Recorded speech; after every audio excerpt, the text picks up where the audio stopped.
Hi everybody, welcome back to the Sales on Demand show. That's right, your favorite print-on-demand podcast starring me, your host, Adam Schneider.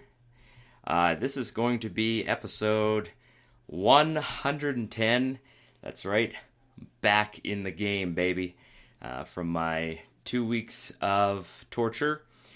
This is going to be Bootcamp episode number 5, all about selling on Amazon.com and, of course, selling on other Amazon sites because Amazon is a global company, as you know, probably everybody knows at this point.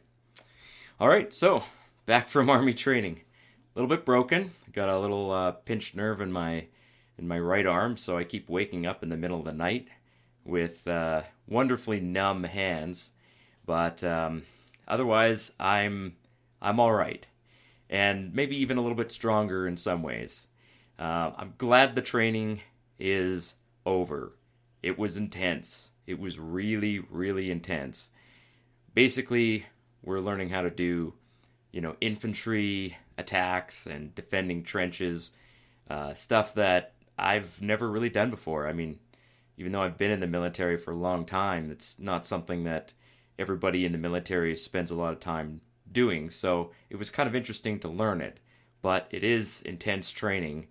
And we spent 5 nights sleeping in the field, not getting a lot of sleep, which I thought was going to be a bigger deal. But it turns out that when you're running around all the time, you don't really have time to feel sleep deprived.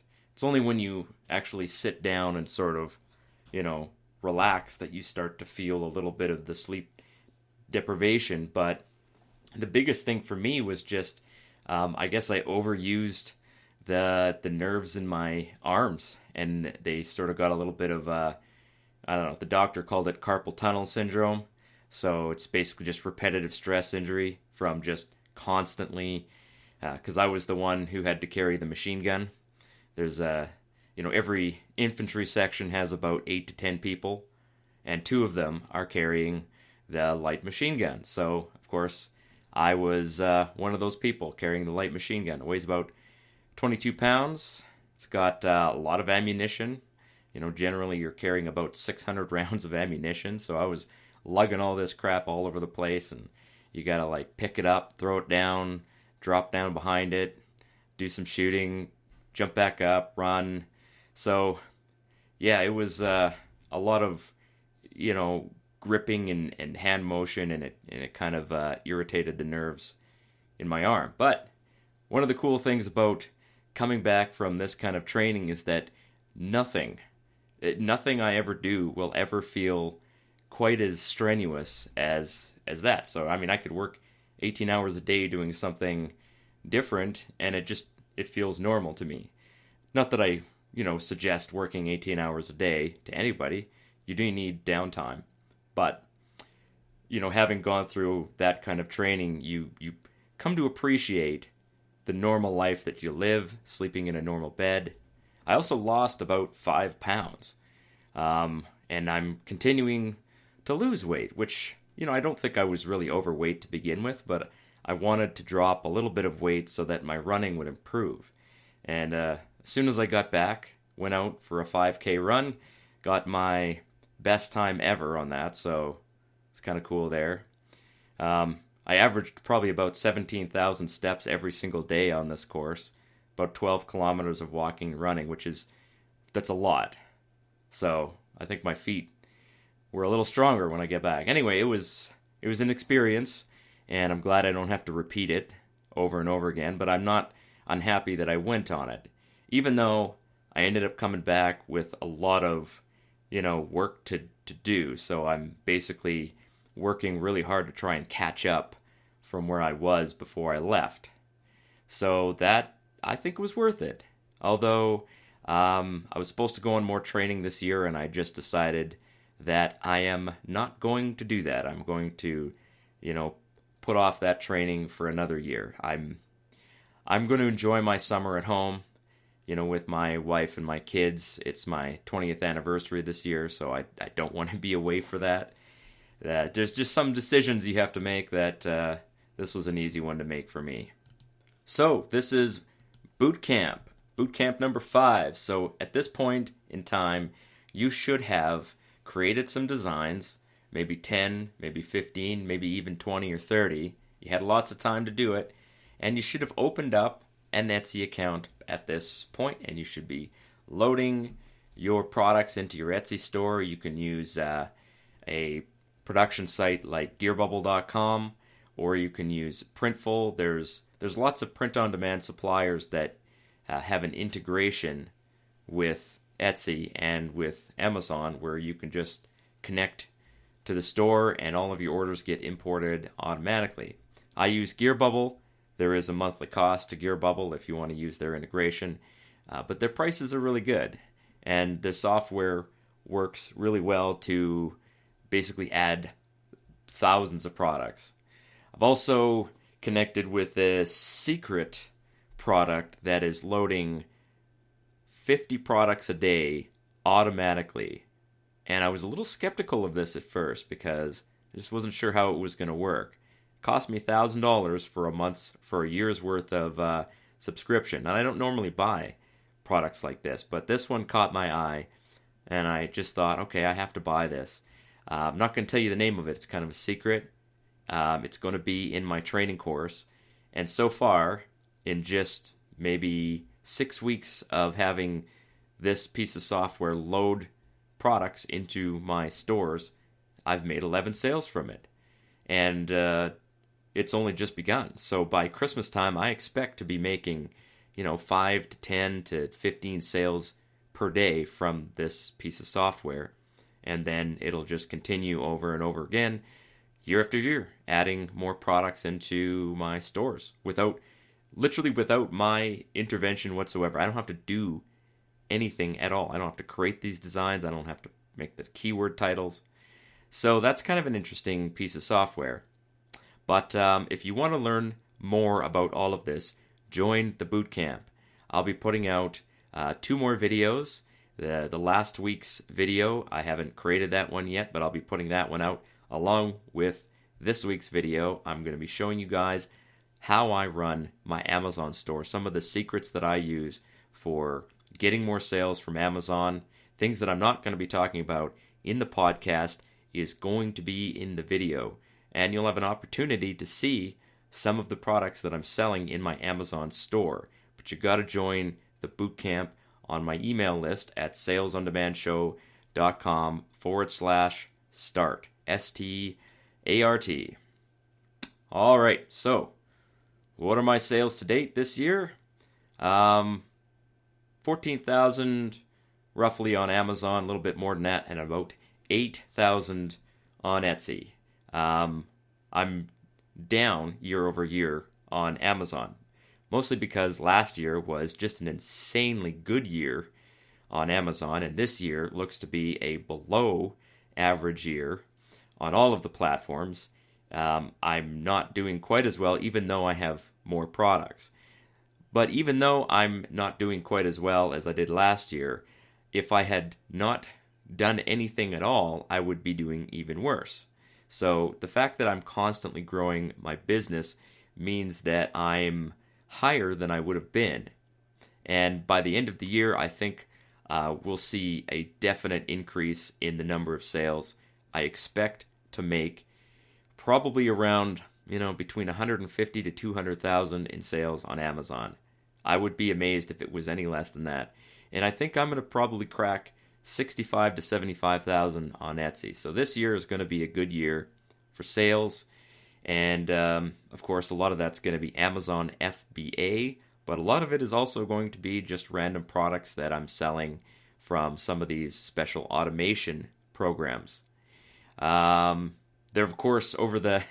I didn't get a chance to talk about this because I pre-recorded some of the episodes, but there was a crypto nuke that went off, and Bitcoin just took a dive.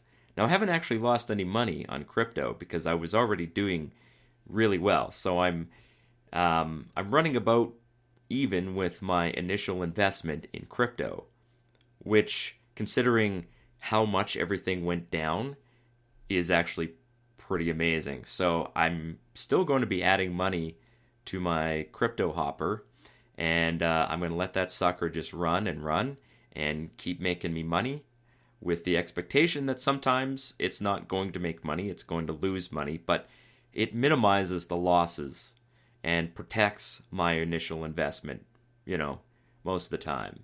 Pretty much everybody that I know that has been trading for a while, I guess if you bought the program right before the purge, you would have lost some money. But most people just lost a portion of their gains, or maybe all of their gains, and they retained their initial investment. Crypto is not going away. It's going to be going back up again, so don't you worry about that. And I like this crypto thing. I'm using cryptohopper.com as my selling platform. You can there's a link in the description if you want to take a look at that. It automatically trades for me. All right, so what's selling?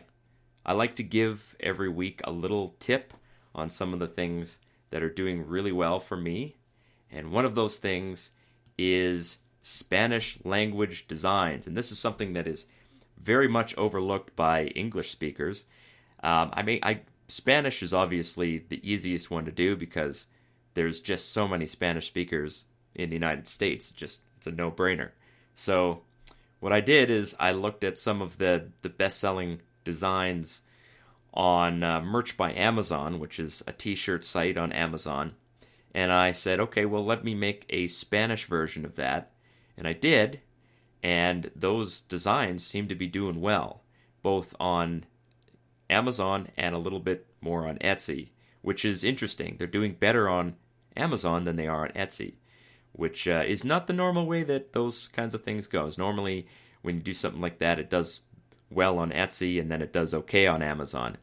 But that's probably going to end up being some of my FBA ideas that I send in. So I'm happy I did that.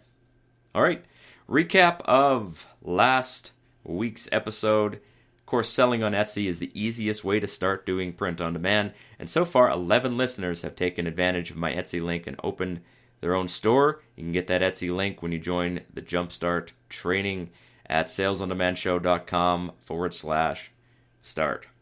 So today, we're going to talk about Amazon.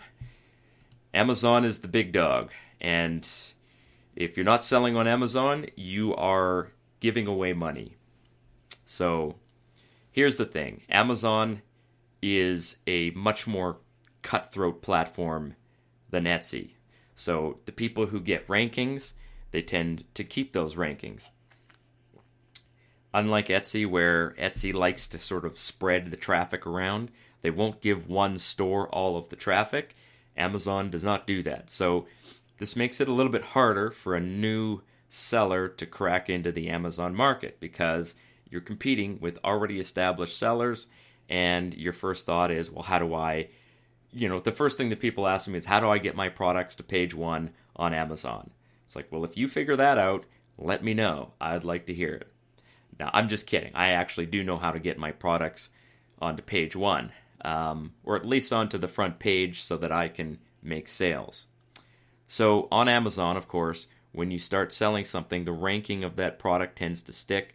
But of course, there's so many buyers that it's just getting into Amazon is a no-brainer. You have to do this. If you want to start selling print on demand, there's 120 million.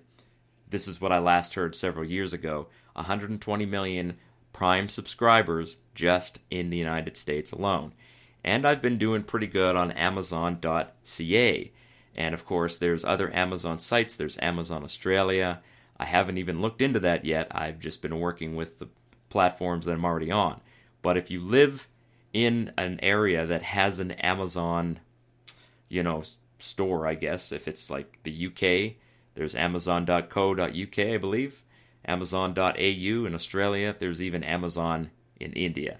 There's always opportunities in your local Amazon as well as Amazon.com. So here's some key points about selling on Amazon. These are the most important things that you need to know. First off, you need a pro account. Amazon has two different kinds of account levels, and this just gives people a little bit of a break on the $40 cost, right? Amazon charges every seller $40 a month as a subscription fee. This is just a blanket charge. I guess it covers the cost of running their software. You don't pay this same subscription fee on Etsy. Etsy charges per listing, but Amazon does not charge per listing. They charge a blanket $40 fee, which actually is better in my opinion. I kind of wish that Etsy would do this, because then I could add so many more products on Etsy without paying a lot of money. At this point, I'm probably paying $40 a month just to list my products on Etsy. But there is a level of account on Amazon where you don't pay the $40, and it's called individual. However, the individual account, in my opinion, is utterly worthless. It's a joke. It's a hobby account. Something that, your grandma would do if she wants to sell like some old textbooks or something like that. She could open up an Amazon individual account. And here's why. You don't get access to the integration if you just have an individual account, and the integration is really important for building a real business. You don't get access to the same level of FBA storage.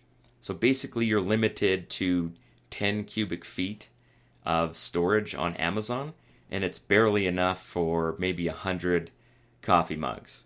Barely enough for that. And 100 mugs on Amazon is nothing. I mean, I have right now probably 2,000 or 3,000 units in stock at Amazon. Just an estimate, but it's probably close to that. So if you have an individual account, you won't have access to that level of storage. You just won't make the kind of sales that you would.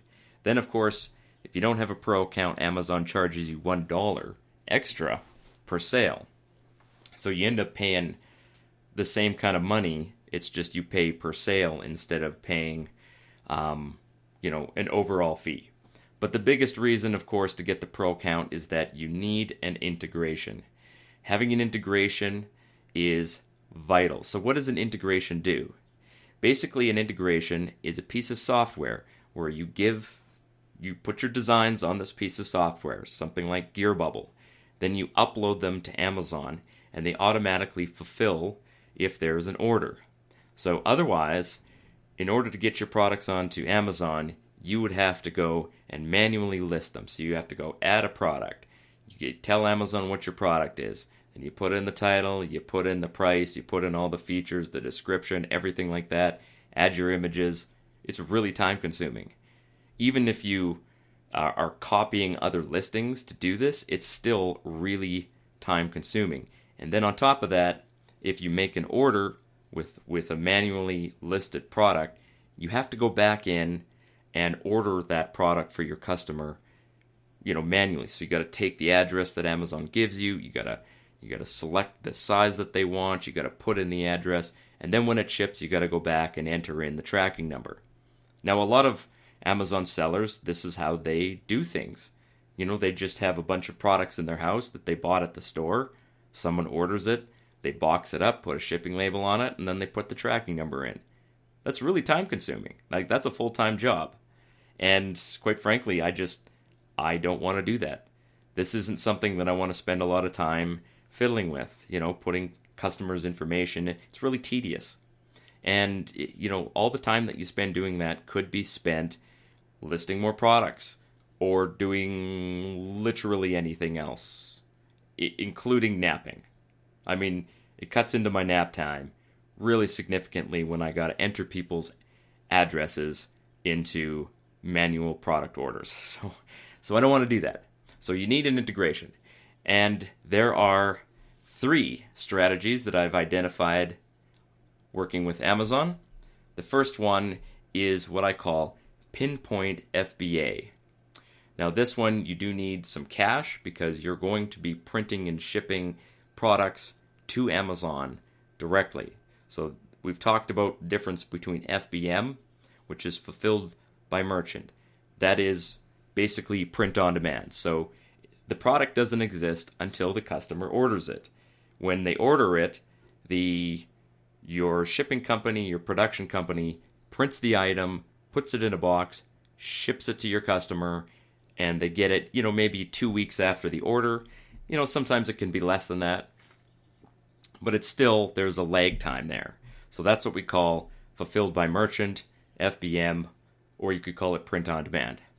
Now, FBA is when you deliberately and purposefully pre-print a bunch of items, and I'm doing this with coffee mugs because it's the easiest thing to do.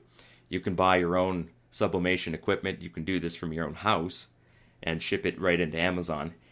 Then it's sitting in the Amazon warehouse, and when a customer wants to buy it, they just press the buy button, and if they have an Amazon Prime subscription, Amazon doesn't charge them any shipping, and they'll ship that product to the customer within, typically it's 2 days.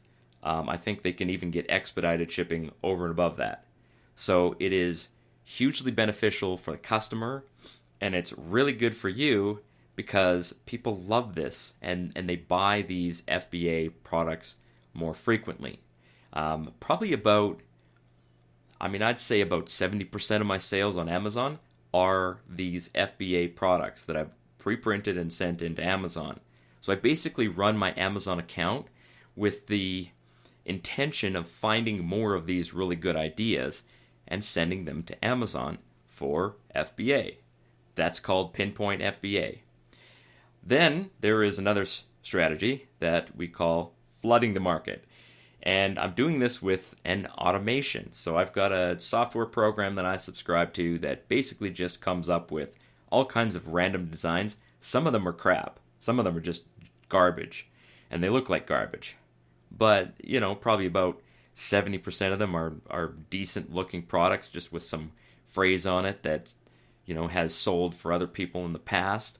And some, nothing really spectacular about these products.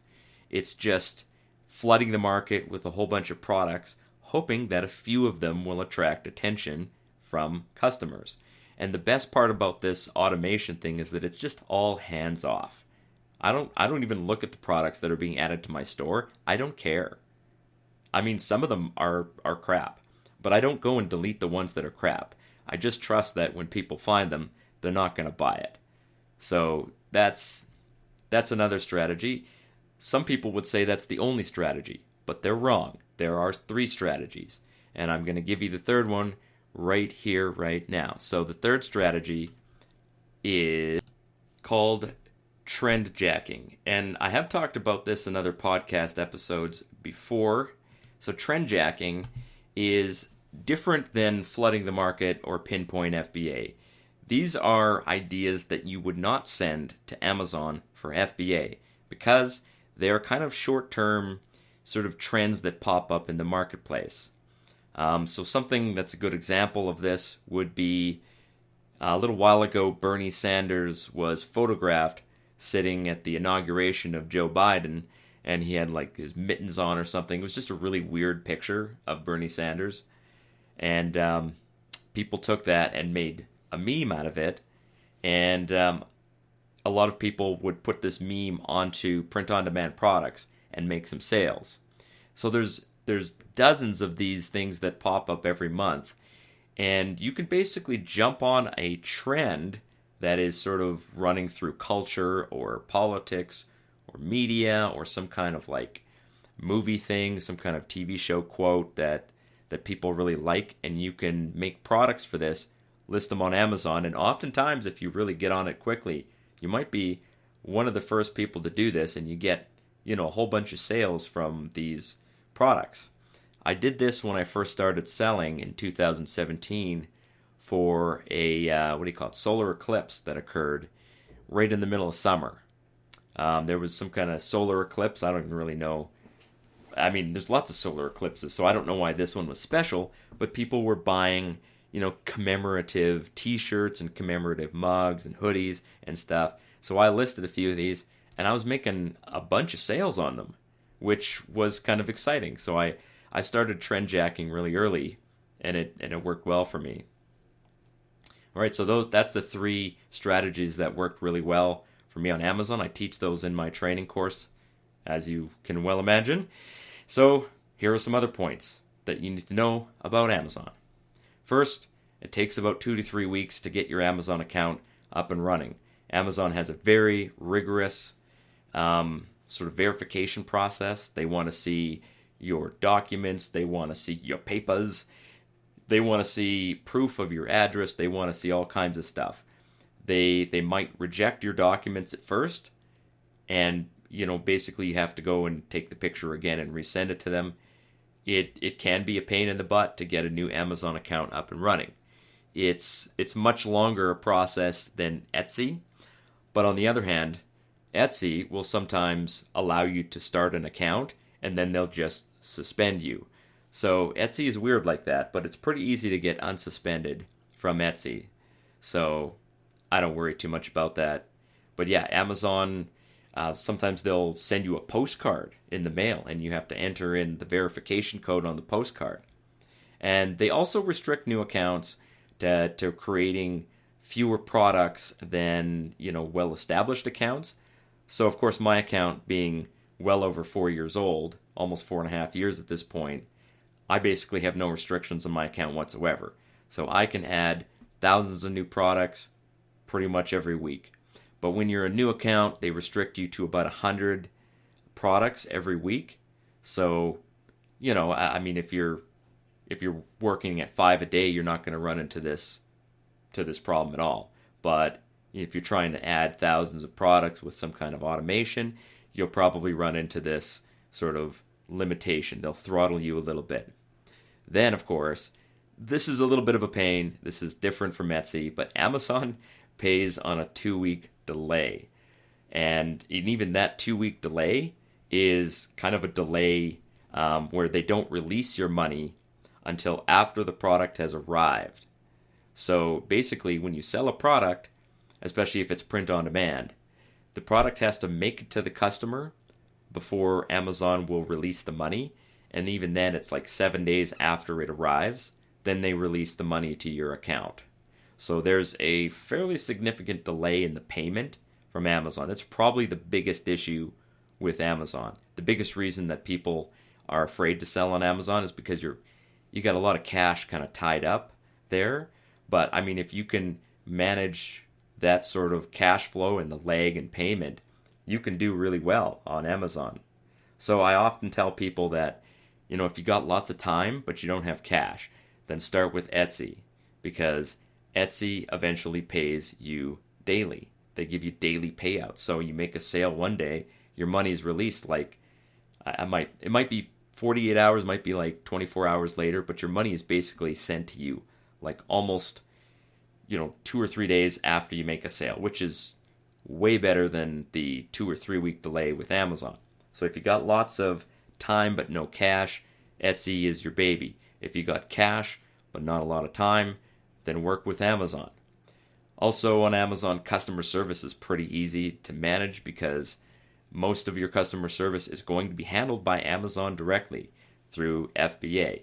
So when you send products for FBA, you're no longer responsible for any of the customer service. So customers will return items, they'll contact Amazon with problems. You don't have to deal with any of that. On the other hand, Amazon they'll side with the customer almost every time. So if they don't like the product, they're just going to get an instant refund. So that's, it's a give and take with that, but I do appreciate that Amazon handles the customer service. Then, of course, you are forced and required to accept returns on Amazon. So, some people are annoyed with that, but honestly, I don't really get that many returns. So I've set up a little system where people can return their product to a U.S. Address that I've set up. And when they return the product, if they want to pay to return it, then they get their money back. Easy as pie. Also, Christmas and holidays are huge on Amazon. Much longer lasting than they are on Etsy because of that FBA. And let me tell you, before Christmas, the 7 or 8 days before Christmas on Amazon, you're going to see this enormous spike in sales. And that's when you start raising your prices. So, of course, I do talk about this in my training. I mean, holidays and Christmas are huge. And, of course, you're not dealing with the customer service because most of that is fulfilled by Amazon, so they handle it. So, in conclusion, of course, Amazon is different from Etsy, but it is an opportunity that you really can't pass up when you're selling print on demand. There are other platforms that we can talk about. There's, people can sell on Wish, they can sell on Walmart, they can sell on Bonanza, and of course eBay. I don't really do any of those other platforms because I'm doing so well with Amazon and Etsy, and it's so easy to get started that it's really the best two platforms for new sellers to get into. At some point I'm probably going to try and get onto Walmart, some of my best-selling items. I've heard that it's getting a little bit easier, and I know that one of the guests that I had on my show a little while ago, Travis Ross, he's doing really well on Walmart. Walmart, of course, does have sort of like an FBA. It's FBW. It's fulfilled by Walmart. It just sounds like a little bit of a hassle to get into it. They're just not as user-friendly as Amazon is. So it's something to look to down the road, I guess. And not something that I'm looking into at this point in time. So that's what I teach. Again, of course, you can jump onto my training program, salesondemandshow.com/start. Or if you don't want to join the email list, you just want to get right into training, salesondemandshow.com/AZ. Also, if you're listening to this show on iTunes, I would be forever in your debt. Leave me a review. I get lots of positive comments from people all the time. The best way, if you want to help me out and you don't want to send me money, but you just want to help me out a little bit, just give me a 5-star review if you found this show to be useful. Especially on iTunes, it really helps me break into the algorithm and get more viewers. And with that, the boot camp is over, folks. However, it's not over. I'm going to have a bonus episode next week, so don't miss it. All right, cheers.